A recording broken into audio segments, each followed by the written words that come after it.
முதலாவது நாட்டிலேயும் நல்ல நாடு நாவலர்கள் புகழு நாடு ஓடைமலை ஒளியு நாடு குளிர்ந்த தெண்டல் வீசு நாடு இஞ்சி மஞ்சள் பூங்கு நாடு இருவாச்சி மலரக்கூடிய நாடு அது எந்த நாடு?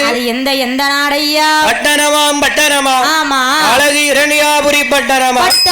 அந்த இரணியாபுரி பட்டணத்திலே யார் ஆண்டு வருகின்றார்? யாரையா ஆண்டு வருகின்றார்? காசிப முனிவரோடு அவருடைய மனைவி தியதி என்ற பெண்கொடியாலும் ஆண்டு வருகிறார்கள்.